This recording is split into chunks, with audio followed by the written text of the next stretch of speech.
isn't liberty worth fighting for? You're tuned to Radio Free Tatooine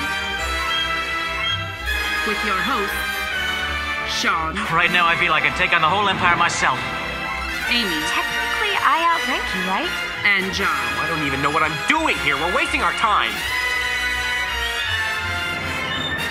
Where the Outer Rim isn't soundproof. Hello, hello, Tatooiners. Welcome to Radio Free Tatooine's 100 Days of Star Wars. I'm Sean. Joining me, as always, is... John. And right in the middle... Amy. Alright, let's do this. What day are we on now? Day 32. Oh god, is that it?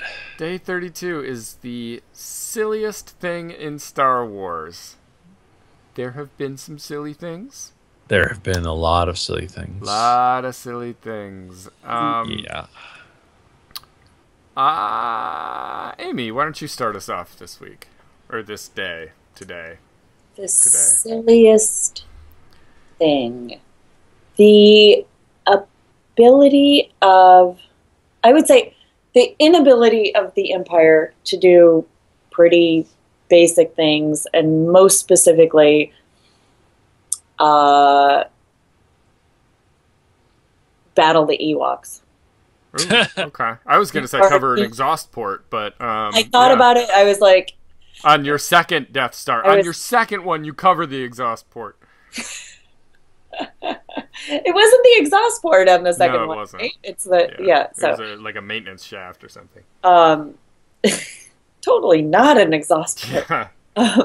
So learned our lesson. Move those maintenance panels over to the exhaust port. Listen, I love Han, Leia, whatever. A few rebels and the Ewoks should not be able to defeat the Empire. Yeah. But they had a Wookiee?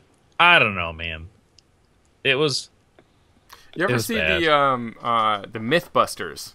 The Star Wars special where they tested the wood coming down on the AT-AT? No, I've not seen that special. Man, they talked about... So it kind of worked. They propped up a van and did a similar thing, but they tried to get logs of about that size. And they were like, look, we are humans of the 21st century, and we can't get logs of that size suspended. Like, there's no possible way. Yeah, actually, I should change it even more specifically is the Empire's reliance on giraffe-like combat vehicles. Well, here's the thing. They're cool. Spindly legs. Well, wheels are expensive. Look, I don't have all the answers, especially since we have hover technology. Why don't we have... Yeah, they can make their... carts hover, you know. we had like guys. We had hover tanks like 20 years ago. Why are we walkers? More okay, walkers. All right. We'll go with. Walkers. Yeah, let's do that. Push them over. Palpatine has a thing for giraffes. He just friggin' loves them. Just the spindliest legs. Mm-hmm. Well, put a big old. Here's the thing. Palpatine built an army to take out the Separatists. So he had an army, and then he's like, "Wait, what if these army ever rebels against me? I need to make him terrible, so I can take him out." If I need to. Yeah. Well, I hate to sound like a hater here, but I'm going to put my hater pants on for a second because I think the silliest thing is the fact that anyone would have anything to do with Jar Jar Binks. Oof. Yeah. The fact that Qui-Gon would be like, well, this guy may be of help to us. No. What could possibly give you that impression? Can't. Just the fact that and even after a couple of hijinks, I'd be like, all right, peace, dude. Yeah, we gotta go. We have reached peak hijink. You're not getting on our ship. I'm sorry. You're staying right here. Yeah. That's my silliest thing. That's too silly. And I almost went. Well, I'll let you go because I don't want to. You don't want to, snipe me. Your terrible idea. I think that there are a lot of very, very silly characters to choose from. I think that C-3PO is clearly the worst example of a silly character. Most egregious and most outstanding, because he's terrible. He's terrible, like objectively terrible. I thought we were gonna do D Squad with Meebur Gascon, so I'll just sweep that under the rug. No, that's not. That's the thing. It's all right. You want to have a miniature alien in charge of a squad of droids? That at least like cognitively makes sense, right? I mean, it's terrible, but cognitively, like, okay, droids going into combat. Okay, sure. Okay. Zero the Hutt. Does that make sense to you? No, not really. At any level.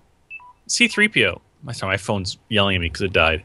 It's just dying! a complainer. Yeah, it's probably because it's an android. It's probably mad that I'm besmirching C-3PO's good name. He's terrible. He just runs around and complains for 6 movies. He's like an irritating relative that your parents insist you hang around with. Yeah. Aside from getting a pocket dictionary that can translate to a couple of languages, what good does he do? Well, he saves their butts in Jedi when the Ewoks think he's a god. Yeah. But that's not even his fault. No, it's not his fault. But if he wasn't there... To have been eaten by teddy bears. Let's not even get the teddy bears themselves. I will give him credit. In A New Hope, he does a convincing job when the stormtroopers all come in and they find them like in that little storage closet or whatever, and he makes up a story and says, "Oh, it was awful. They went that way," or whatever. Yeah, right. He does pretty good there. I'll give him credit. Every other scene, he can't compose himself. I'm glad they brought him back. Now he's a red arm too. Yeah. I really got to get the story on that. The new C-3PO. You'll like him this time.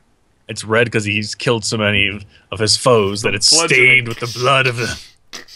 It's probably some kind of wacky misadventure where it accidentally got swapped at a repair shop or something. Right. And he was too embarrassed to ever mention it. He's like, "Oh, I have red arm now. Oh, well, how embarrassing. I better just keep it forever." Goodness gracious me. All right. Tune in tomorrow for more 100 Days of Star Wars, or you'll maybe only get 99 Days of Star Wars. So it's pretty important that you watch tomorrow, because it's one of the 100.